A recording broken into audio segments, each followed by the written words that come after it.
नमस्कार, आवाज समाचार में आपका स्वागत है। मैं हूं मनोज श्रीवास्तव। खबरों की शुरुआत करते हैं इस वक्त की हेडलाइंस के साथ। प्रधानमंत्री नरेंद्र मोदी को मिला जकार्ता में इंडोनेशिया का सर्वोच्च सम्मान। दोनों देशों के बीच ब्रह्मोस, ईवीएम और यूपीआई समेत 20 समझौतों पर हस्ताक्षर। इंडोनेशिया की संसद को भी किया संबोधित। सीरिया की राजधानी दमिश्क में 2 धमाके। फ्रांस के राष्ट्रपति इमैनुअल मैक्रों के होटल के पास हुए ब्लास्ट। अपनी आधिकारिक यात्रा के दौरान होटल में ठहरे थे मैक्रों। निफ्टी वीकली एक्सपायरी पर बाजार में मुनाफा वसूली। निफ्टी सेंसेक्स ऊपरी स्तर से फिसल कर बंद। Mid cap small cap index गिरावट पर बंद। आईटी शेयरों में अच्छी खरीदारी। मेरा तो 5-6 साल का टारगेट रहता है, हर बार डबल ही रहता है। जैसे बताया ने ये आपका निफ्टी 50,000 पक्का होगा 5 से 6 साल में, और ये भी आप डबल कर लोगे। अगले 5 साल में डबल हो सकता है बाजार। हमसे एक्सक्लूसिव बातचीत में बोले मोतीलाल ओसवाल के chairman Ramdev Agrawal. Quick commerce है मल्टी बैगर थीम। अगले 10 साल में बन सकता है मोटा पैसा। एचडीएफसी बैंक का बुरा दौर खत्म होने को है। दिल्ली में झमाझम बारिश से खुशनुमा हुआ मौसम। मुंबई और आसपास के इलाकों में ऑरेंज अलर्ट। नासिक में डूबा त्र्यंबकेश्वर मंदिर। मौसम विभाग के मुताबिक कल कोंकण, गोवा, गुजरात, मध्य महाराष्ट्र में भारी बारिश का अनुमान। जम्मू कश्मीर के डोडा में बादल फटने से बाढ़ के हालात। केरलम के वायनाड में लैंडस्लाइड से 3 लोगों की मौत। कई लोग मलबे में दबे। रेस्क्यू का काम जारी। राम मंदिर चंदा चोरी मामले में सामने आई एसआईटी की रिपोर्ट में चौंकाने वाला खुलासा। 27 अप्रैल से 5 जून तक 70 बार हुई चोरी। जूते और कपड़ों में छिपाते थे चोरी के नोट। फीफा वर्ल्ड कप से पुर्तगाल हुआ आउट। राउंड ऑफ 16 में स्पेन के खिलाफ 1-0 से हार। मैदान पर ही रो पड़े रोनाल्डो। तीनों मेजबान देश अमेरिका, कनाडा और मैक्सिको भी फीफा वर्ल्ड कप से बाहर।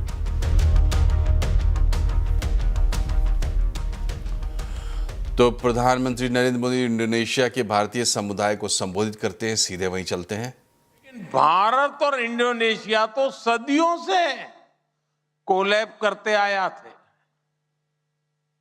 इंडोनेशिया के कुताई में पुराने संस्कृत शिलालेखों की वजह ये कोलैब ही रहा। नालंदा यूनिवर्सिटी में यहां के स्कॉलर्स के पहुंचने की वजह ये कॉलेज ही तो था। कटक का बाली यात्रा उत्सव हो, महानदी में केले के तनों से बनी नावों को चलाने की परंपरा हो, वयांग कुलित में महाभारत का मंचन हो, वैशाख पिलग्रिमेज हो या देवी श्री की पूजा हो, हर परंपरा में भारत और इंडोनेशिया का ये कोलैब साफ साफ दिखाई देता है। साथियों,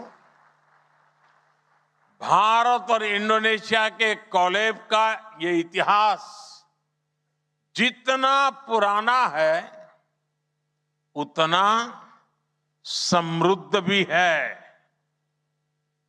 सुमात्रा का मुआरो जाम्बी प्राचीन काल में नालंदा का एक सिस्टर इंस्टीट्यूशन हुआ करता था। मुझे बहुत संतोष है कि अतीत की उसी ट्रेडिशन को आज हम रिवाइव कर रहे हैं। आप सभी जानते ही हैं, अब नालंदा यूनिवर्सिटी नए अवतार में सामने आई है और वहां इंडोनेशिया के भी अनेक स्टूडेंट्स ने एडमिशन लिया है। यानी 21वीं सदी में अतीत की प्रेरणा से हम दोनों देश एक नए भविष्य की दिशा तय कर रहे हैं। साथियों, भारत और इंडोनेशिया दिल से भी करीब है और भूगोल से भी निकट के पड़ोसी है। भारत के ग्रेट निकोबार द्वीप से इंडोनेशिया के आचे की दूरी लगभग 150 किलोमीटर है। सोचिए, भारत के एक द्वीप से इंडोनेशिया। और इससे पहले आज प्रधानमंत्री नरेंद्र मोदी को इंडोनेशिया के सर्वोच्च सम्मान से नवाजा गया। राष्ट्रपति प्रबोवो ने उन्हें इंडोनेशिया का सर्वोच्च सम्मान दिया। पीएम मोदी को सम्मानित किए जाने के अलावा दोनों देशों के बीच 20 महत्वपूर्ण समझौतों पर हस्ताक्षर हुए। इसमें सबसे अहम ब्रह्मोस डील रही। इसको लेकर दोनों देशों के बीच पिछले 4 महीने से बातचीत चल रही थी। भारत इंडोनेशिया को ब्रह्मोस मिसाइल की अतिरिक्त यूनिट देगा। फिलीपींस, वियतनाम के बाद इंडोनेशिया ब्रह्मोस खरीदने वाला तीसरा देश बन गया है। इंडोनेशिया ने ऑपरेशन सिंदूर में इस्तेमाल भारतीय अस्त्र एयर टू एयर मिसाइल खरीदने का भी फैसला किया है। वहीं भारत इंडोनेशिया के लिए ईवीएम विकसित करने में भी मदद करेगा। हमारे देशों के बीच बढ़ता विश्वास हमारी रक्षा, सुरक्षा और मैरीटाइम सहयोग को मजबूत कर रहा है। आज हमने डिफेंस एक्सचेंज, डिजास्टर मैनेजमेंट और इंडस्ट्रियल सहयोग बढ़ाने पर सहमति बनाई। अब हम दोनों देशों के कोस्ट गार्ड हिंद महासागर में मैरीटाइम सेफ्टी और सिक्योरिटी के लिए मिलकर काम करेंगे। 2 करीबी मैरीटाइम देश होने के नाते हमने ब्लू इकोनॉमी, पोर्ट डेवलपमेंट और मैरीटाइम ट्रेड में आपसी सहयोग बढ़ाने का भी निर्णय लिया है। इंडोनेशिया के साथ हुए 20 समझौतों में यूपीआई को लेकर भी समझौता शामिल है। भारत का यूपीआई जल्द ही इंडोनेशिया के पेमेंट सिस्टम से जुड़ जाएगा। पीपल टू पीपल टाइज हमारे संबंधों की सबसे बड़ी शक्ति है। हमें बहुत खुशी है कि भारत की यूपीआई इंडोनेशिया के पेमेंट सिस्टम के साथ इंटीग्रेट होने जा रही है। इससे ईज ऑफ डूइंग बिजनेस और ईज ऑफ ट्रैवल दोनों को ही बल मिलेगा। प्रधानमंत्री नरेंद्र मोदी ने इंडोनेशिया की संसद को भी संबोधित किया। पीएम मोदी ने इशारों में चीन के विस्तारवादी रवैये पर निशाना साधा। उन्होंने कहा कि भारत विस्तारवाद नहीं बल्कि विकासवाद के मार्ग पर चलता है। पीएम मोदी ने कहा कि आतंकवाद के मुद्दे पर दोनों देश साथ हैं। उन्होंने कहा कि पहलगाम में आतंकी हमले के दौरान इंडोनेशिया मजबूती से भारत के साथ खड़ा था। ऑनरेबल मेंबर्स, आतंकवाद जैसे विषयों पर भारत और इंडोनेशिया दोनों की एक राय रही है।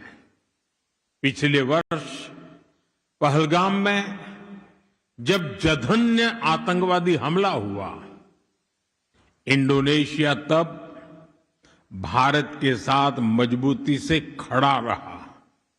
मैं इसके लिए राष्ट्रपति प्रबोवो और आप सभी का आभार व्यक्त करता हूं। भारत का स्पष्ट मानना है, यूएन सिक्योरिटी काउंसिल में रिफॉर्म को और टाला नहीं जा सकता। राम मंदिर चढ़ावा चोरी मामले में एसआईटी की प्रारंभिक रिपोर्ट में बड़े खुलासे हुए हैं। जांच में सामने आया है कि 27 अप्रैल से 5 जून 2026 के बीच सीसीटीवी फुटेज में कई कर्मचारी नोट छिपाते दिखे। करीब 70 संदिग्ध मामलों का जिक्र रिपोर्ट में किया गया है। जांच में यह भी सामने आया है कि गिनती वाले कमरे में सुरक्षा नियमों का पालन नहीं हुआ और एसओपी में कई खामियां थी। एसआईटी ने 6 लोगों की भूमिका पर सवाल उठाए हैं। एसआईटी की रिपोर्ट में क्या खुलासे हुए हैं, डिटेल बता रहे हैं अमित सिंह। लगातार एसआईटी का इन्वेस्टिगेशन जारी है और जो एसआईटी ने शुरुआती 6 दिनों की जांच की थी और उसका जो शुरुआती जांच रिपोर्ट मुख्यमंत्री दफ्तर को दिया था, अब उसके कागजात भी निकलकर सामने आ गए हैं, जिसमें साफ साफ लिखा हुआ है कि 70 बार दान पेटी से चोरी का एविडेंस मिले हैं। यानी 70 बार ऐसा दिखा है कि दान पेटी से चोरी हो रही है। और यहाँ तक कि जो सेवादार थे और वो जब पैसे 500 की गड्डियाँ जब वहाँ से निकालते थे या फिर 10 की गड्डियाँ निकालते थे तो वो बाथरूम की तरफ लेकर जाते थे, वहाँ पर छिपाते थे, अपने टी शर्ट या अपने पैंट के जेबों में वो छिपाते थे। इसके अलावा जो रिकवरी हुई है तकरीबन 10 से 12 लाख रुपए लवकुश के घर से रिकवरी हुई है। अनुकल्प के यहाँ से बताया जा रहा है जो कि 20 लाख रुपए रिकवरी हुई है। और यही वजह है कि इन दोनों का पुलिस रिमांड अयोध्या पुलिस चाहती है ताकि जो और भी कुछ डिटेल्स जो इस केस में है वो निकल कर सामने आए। और जिस तरीके से बीते कल एक बार फिर जब ट्रस्ट की बैठक हुई और वो भी ये ट्रस्ट की बैठक इतनी ज़्यादा इंपॉर्टेंट थी क्योंकि जब से ये चोरी का मामला निकल कर सामने आया उसके बाद ये पहली ट्रस्ट की बैठक थी। सवालों को घेरे में ट्रस्ट था। ऐसे में ट्रस्ट ने के जितने सदस्य थे उन्होंने एसआईटी से रिक्वेस्ट किया है इस पूरे मामले में कि जितने भी दोषी हैं उनको कठोर से कठोर दंड दिया जाए। और इसलिए जो है अयोध्या पुलिस हो या फिर एसआईटी हो लगातार मामले को इन्वेस्टिगेशन कर रही है, इन्वेस्टिगेशन को आगे बढ़ा रही है। और जो बैंक कर्मचारी गिनती करते थे वो भी लगातार अयोध्या पुलिस के रडार पर हैं। तो इस मामले में इन्वेस्टिगेशन लगातार आगे बढ़ रहा है। दूसरी तरफ राजनीति भी हो रही है, विपक्ष सत्ता पक्ष पर आरोप प्रत्यारोप लगा रहा है तो सत्ता पक्ष विपक्ष पर पलटवार कर रहे हैं। और इन सब के बीच एसआईटी की जो इन्वेस्टिगेशन है वो बहुत आगे बढ़ गई है। जाहिर तौर पे जो डॉक्यूमेंट्स एसआईटी के हाथ में लगे हैं उनको अब गहनता से जांच की जा रही है। पिछले 4 दिन से लगातार तेज बारिश के बाद मुंबई में बारिश की रफ्तार थोड़ी धीमी पड़ी है, लेकिन आज भी मुंबई और आसपास के इलाकों में ऑरेंज अलर्ट है और बारिश हो भी रही है। बीते घंटों की तेज बारिश का असर अब भी दिखाई दे रहा है। नाला सुपारा में सड़कें पानी में डूब गई हैं, जिससे लोगों को भारी परेशानियों का सामना करना पड़ा है। कई गाड़ियां पानी में फंस गई। वहीं विरार वसई के बीच रेलवे ट्रैक पर पानी भरने से लोकल ट्रेनें देरी से चल रही हैं। नाला सुपारा स्टेशन पर बड़ी संख्या में यात्री फंसे हुए भी देखे गए। इधर महाराष्ट्र के दूसरे इलाकों में लगातार मूसलाधार बारिश ने पूरे राज्य के लोगों का जीवन अस्त व्यस्त कर रखा है। कोल्हापुर में पंचगंगा नदी खतरे के निशान की तरफ तेजी से बढ़ रही है और हालात लगातार बिगड़ते जा रहे हैं। रात भर हुई मूसलाधार बारिश ने जिले के 56 बांधों को पानी में डुबो दिया है। तेज बहाव ने मंगले बियर के पास सड़क का हिस्सा बहा दिया है। इसके बाद कई इलाकों में यातायात प्रभावित है। हालात इतने बिगड़ चुके हैं कि 3 स्टेट हाईवे बंद करने पड़े हैं। नासिक में लगातार मूसलाधार बारिश के बाद गोदावरी नदी उफान पर है। हालात को देखते हुए प्रशासन ने हाई अलर्ट जारी किया है। इस बीच त्र्यंबकेश्वर मंदिर से भी तेज बहाव और भारी बारिश की तस्वीरें सामने आई है। पिछले कुछ दिनों से उमस और गर्मी की मार झेलने के बाद दिल्ली एनसीआर में भी बारिश हो रही है। आज दिल्ली समेत एनसीआर के कई इलाकों में झमाझम बारिश हुई है। वहीं तेज बारिश से गुरुग्राम के कई निचले इलाकों और बस स्टैंड पर जल भराव ने जनजीवन प्रभावित किया, जबकि पानी निकालने के लिए निगम और GMDA की टीमें पंपों के जरिए राहत कार्य में जुटी है। मौसम विभाग का अनुमान है कि अगले 2 दिन आंधी वर्षा की वजह से तापमान में गिरावट आ सकती है। केरलम यानी केरल के वायनाड में भारी बारिश के बीच कल्लाड़ी सुरंग निर्माण स्थल पर बड़ा हादसा हो गया। तेज बारिश की वजह से मलबा गिर गया। हादसे में अब तक 3 लोगों की मौत की पुष्टि हो चुकी है, जबकि 7 लोग अब भी मलबे में लापता बताए जा रहे हैं।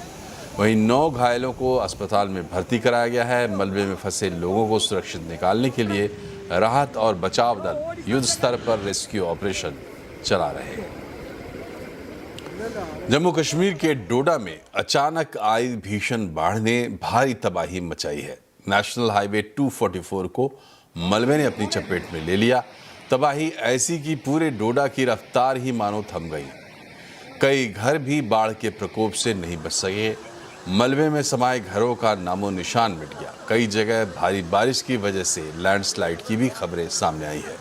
सड़कों पर गिरे पहाड़ के बड़े बड़े टुकड़ों ने रास्तों को पूरी तरह से जाम कर दिया। इससे कई इलाकों का संपर्क टूट गया।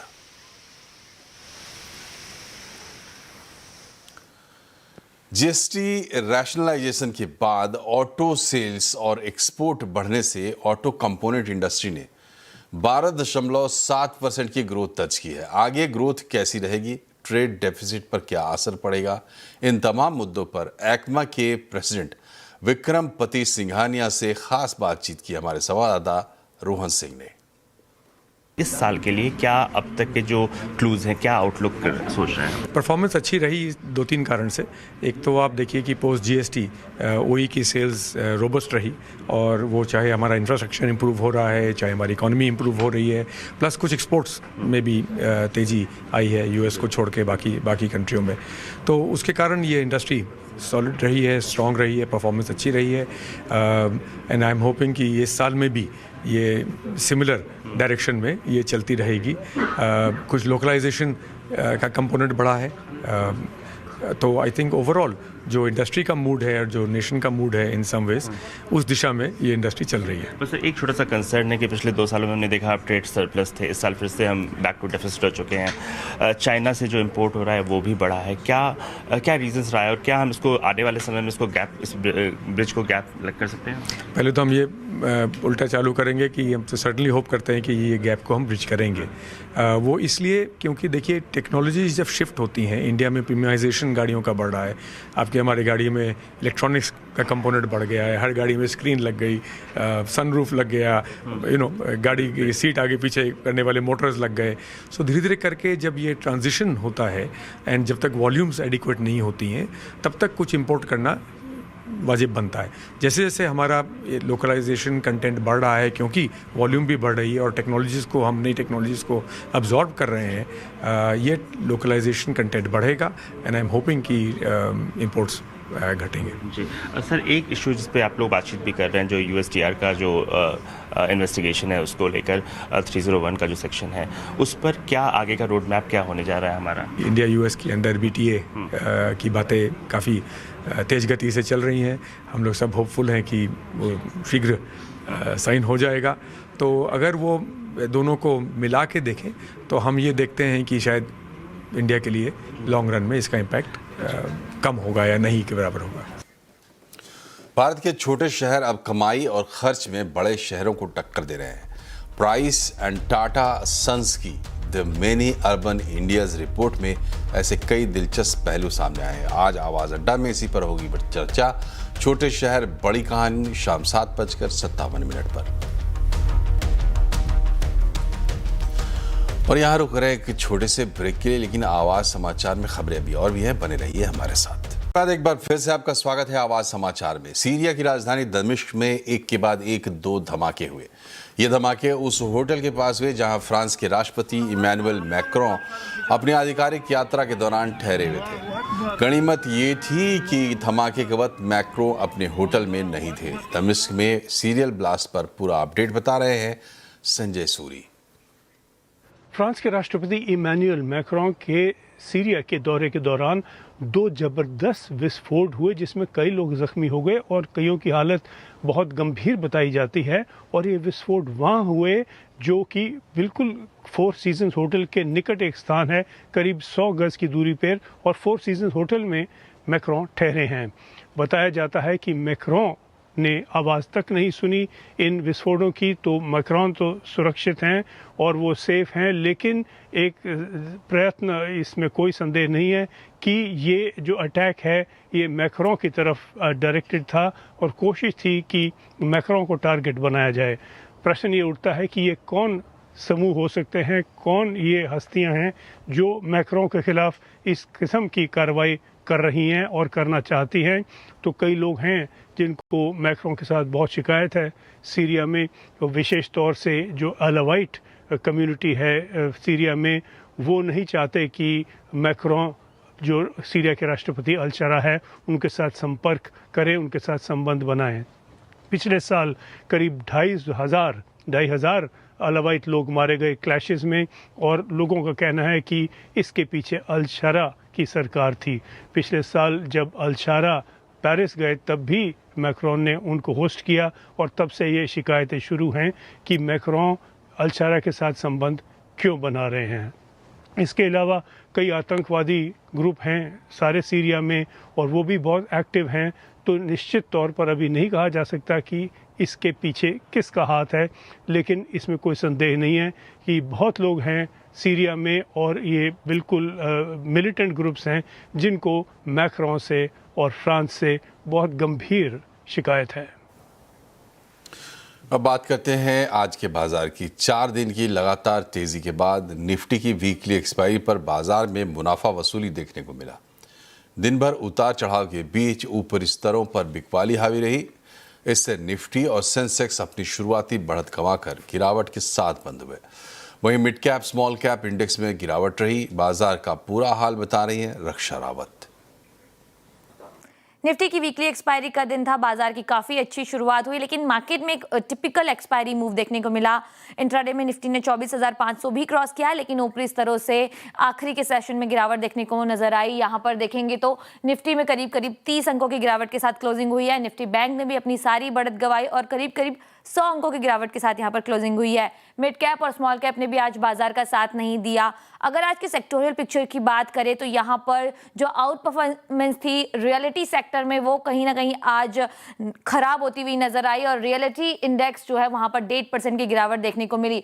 एफएमसीजी और आईटी को छोड़कर सारे ही काउंटर लाल निशान में बंद हुए हैं। आईटी ने काफी अच्छा परफॉर्मेंस किया है, आज करीब 2.5% के गेन्स जो है वो इंडेक्स में देखने को मिले हैं। लेकिन आज निफ्टी के कॉन्ट्रीब्यूटर कौन से रहे हैं, कौन कौन से शेयर्स है जिन्होंने निफ्टी को कॉन्ट्रीब्यूट किया है? HCL Tech, Tech Mahindra, Infosys, 3 counter जो है वो आईटी से नजर आए। इसके अलावा टाइटन में अच्छी खासी तेजी देखने को मिली बिजनेस अपडेट्स के बाद। लेकिन आज खराब परफॉर्मेंस किसने दी? निफ्टी में जो गिरने वाले शेयर थे उसमें ट्रेंड 12.5% की गिरावट, जो इसके Q1 अपडेट थे वो बाजार को पसंद नहीं आए। कम रेवेन्यू से जो है वो बाजार को निराशा हाथ लगी और यहाँ पर गिरावट नजर आई। इसके अलावा अदानी एंटरप्राइजेज, अदानी पोर्ट्स और बीईएल जैसे काउंटर थे जहां पर गिरावट देखने को मिली। लेकिन आज जो तेजी है वो आईटी शेयरों में देखने को मिली। 2.5% इंडेक्स ने कारोबार किया और सारे ही जो शेयर्स थे उन्होंने हरे निशान में कारोबार किया।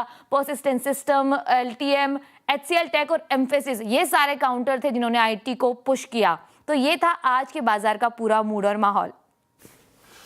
और बाजार में आज टाइटन की धूम रही। अच्छे तिमाही अपडेट्स के बाद शेयर में जोरदार तेजी है। ऐसा क्या है, इन अपडेट्स में बता रही हैं नूपुर। काफ़ी अच्छा अपडेट Q1 का यहाँ पे आते हुए नजर आया इन सारी कंपनीज के लिए। शुरुआत करते हैं टाइटन के साथ। कंज्यूमर बिजनेस देखें तो रेवेन्यू में 41% की स्ट्रॉन्ग ग्रोथ देखने को मिली है। ज्वेलरी बिजनेस देखें तो यहाँ पे ऑलमोस्ट 40% की ग्रोथ आपको नजर आएगी। वॉचेस में 23% की ग्रोथ है। आई के ऑलमोस्ट 23% ऊपर है।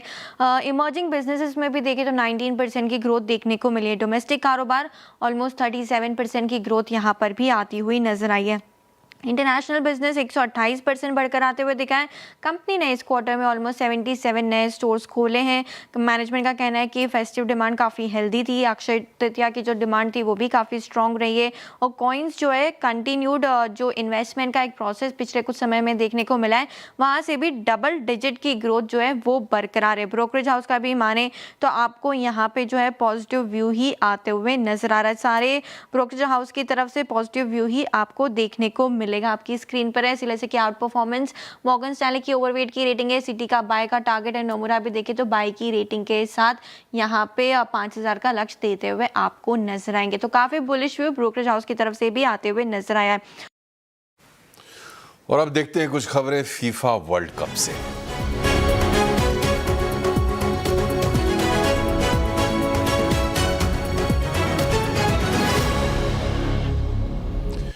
वर्ल्ड कप में क्रिस्टियानो रोनाल्डो का सपना टूट गया है। क्रिस्टियानो रोनाल्डो की टीम फीफा वर्ल्ड कप से बाहर हो गई। राउंड ऑफ 16 के मैच में स्पेन ने पुर्तगाल को 1-0 से हरा दिया। 41 साल के रोनाल्डो अपना आखिरी वर्ल्ड कप खेल रहे थे।